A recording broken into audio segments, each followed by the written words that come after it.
Trending ngayon sa social media ang isang TikToker na napagulhol dahil sa di umano'y masungit na empleyado ng BIR matapos siyang bastusin ng isang empleyado sa Revenue District Office sa Novaliches. Sorry, ma'am.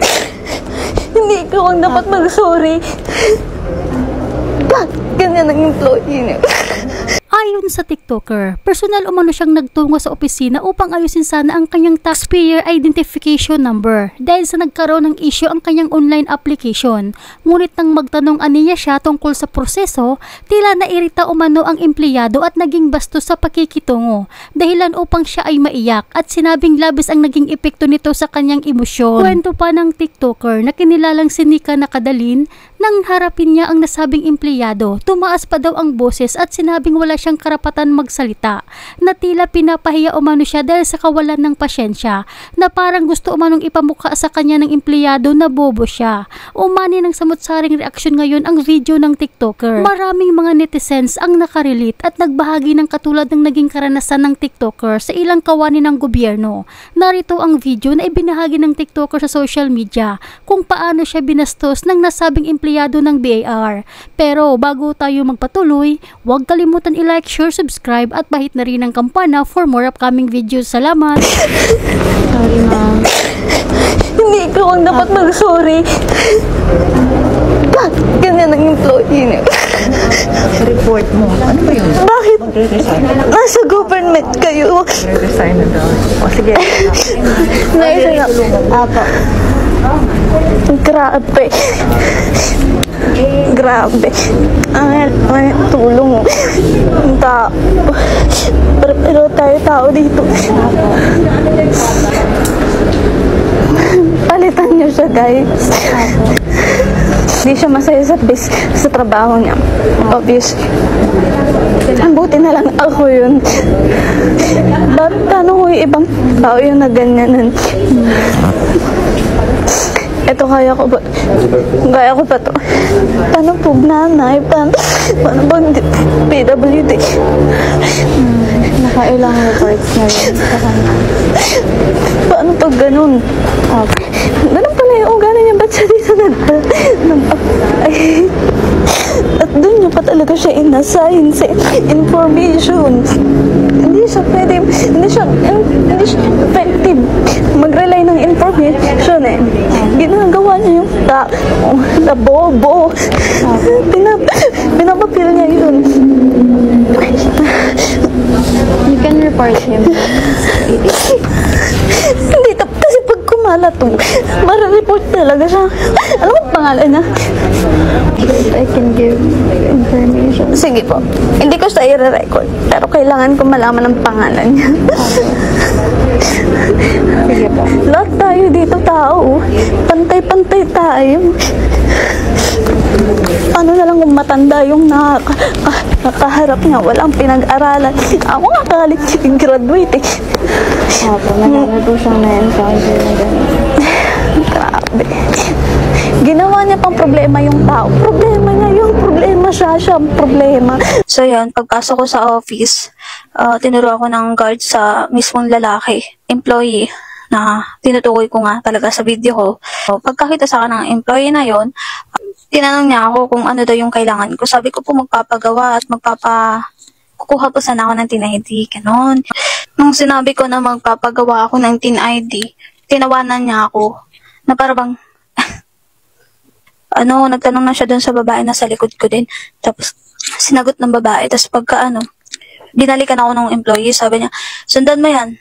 Ayun. Tapos, tinuro niya yung nakataskil na steps na paggawa ng online. Please, disclaimer ha. Alam ko na may online. Ang concern dito, may problema kasi nga. Kaya kailangan ko mag-direct. May problema, hindi nga makakuha ng TIN ID online ako. Tapos yun. Tapos bumalik na ako sa kanya agad. Kasi sabi ko, sir, gumawa na po ako niyan.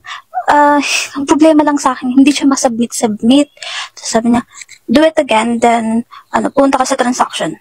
Tapos, as in, clueless ako. Kasi, saan ba dito? Ginawa ko na lang. Ginawa ko talaga siya. And then, pag mapit ako sa kanya, sabi ko, sir, okay na po. Tapos, kinuha niya yung cellphone ko. Tapos, kinangtinan niya. Guys, nahihirapan talaga mag-story. Marami nangyari guys ha, hindi ko siya i-detail sa inyo.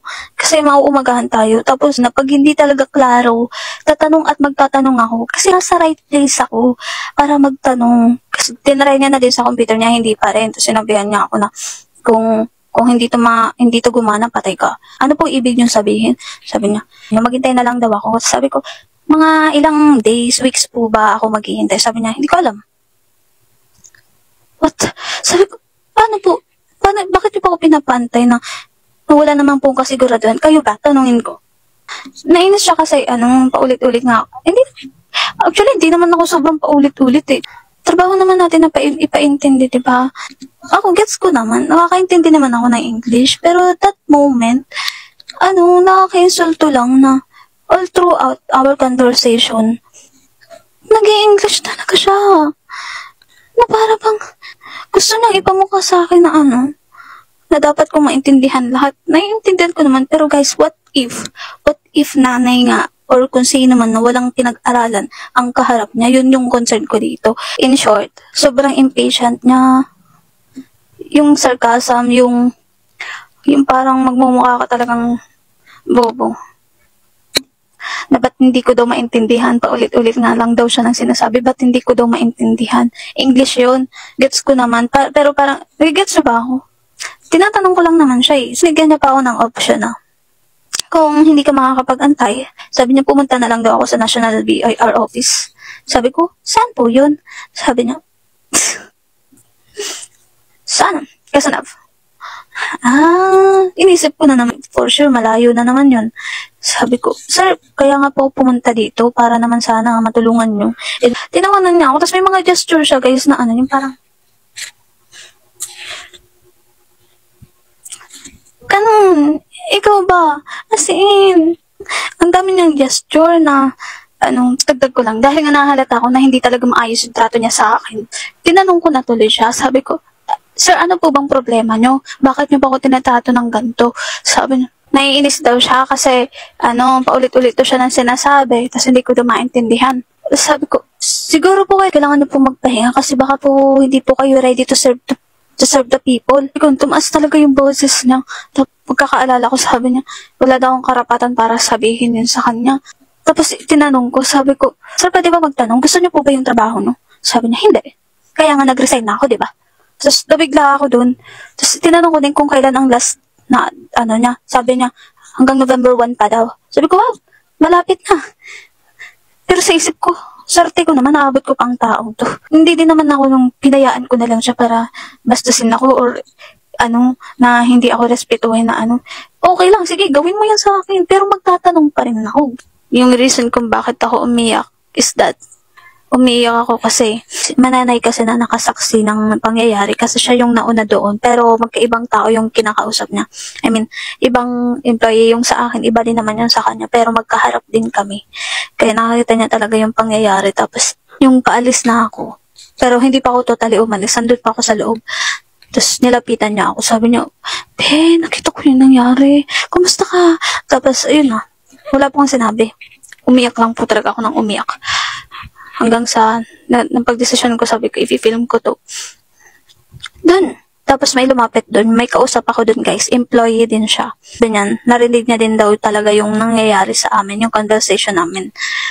Medyo nainis lang ako kasi ang dami nila, imposibleng hindi kami naririnig. Sinisigawan na ako nung tinitaasan na ako ng boses nung employee na bakit walang lumalapit sa amin, bakit walang yun doon naiinis na din ako doon eh. Tapos yun, umiyak lang ako na umiyak. Tapos doon na po, yun na po yung video na sumunod. Sana careful tayo sa mga comment natin guys ha. Kasi hindi po natin alam kung bakit ako umaatungal. Yun din pinagpe-pray ko eh. Sana matigil na to. Kasi imposibleng ako lang ang nakakaranas nito. Huwag nyo din naman ako i-judge na umiyak lang ako doon. Sana makuha natin yung justice. Salamat ka, Angog. Ako po, nag-file na po ng resolution. Ito po ay isang bill, kung tawagin ko, anti-taray bill. Ano itong anti-taray bill? Sa anti-taray bill na ito, lahat ng kawani ng gobyerno, yung mga frontliners, Apo.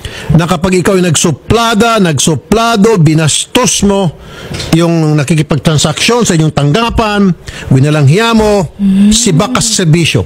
Dapat lang, idol. At kung depende sa grabe ng ginawa mong kabalastugan o papahiya sa tao na lumalapit sa iyong ahensya, perpetual disqualification from public service. Ito yan. Halimbawa, pumunta ka sa DSWD Opo. para humingi ka ng ayuda. Opo. Pagdating doon, dinuro-duro ka, sinigaw-sigawan ka, pinagalitan ka, pasok ka sa anti-taray bill. Immigration. Pagdating sa immigration, nag-power tripping yung immigration officer. Pinapahiya ka. Kung ano namang pinaghahanap sa'yo, tapos sinigaw-sigawan ka, sibak ka. Yun yung anti-taray bill ko. Barangay chairman, barangay kagawad, na pagpunta mo doon sa barangay para humingi ng tulong, sinigaw-sigawan ka, hindi ka pinasid, tinalikuran ka, sibak ka. Pulis, na habang ikaw ay nagpapablatter, ikaw pa yung pinapalabas na parang suspect, hindi ka pinansin, hindi ka tinulungan, sibak ka. Yun po yung anti-taray bill. Ikaw, halimbawa, pumunta ka sa public hospital. Oh, yung mga health workers doon, hindi ka inaasikaso. Bagkus, pinapagalitan ka pa. Nasasaktan ka na nga. Halimbawa, in-injectionan ka, umaaray ka, sinisigawan ka. Huwag kang kasi gumalaw dyan. May mga ganun tayong reklamo nun, di ba? Ang arte-arte mo. Umalis ka nga dito, marami pang pasyente nag-aantay. Sibak ka. Mahinto na po itong mga power tripping na ginagawa ng marami mga taong gobyerno. Punta ka sa SSS, pipila ka, pagkahaba-haba, pagkatapos, pag nandun ka sa una ng pila, tatalayan ka lang, LTO. DFA, punta ka sa mga embahada, pag nasa abroad ka, Opo. diba, sabi, nagbibilyards, huwag daw guluhin, sibak ka. Antayin nyo, pag naipasa na yung anti-power bill, anti-taray bill, tapos na maliligay ang araw ng mga mahilig magtaray. Okay?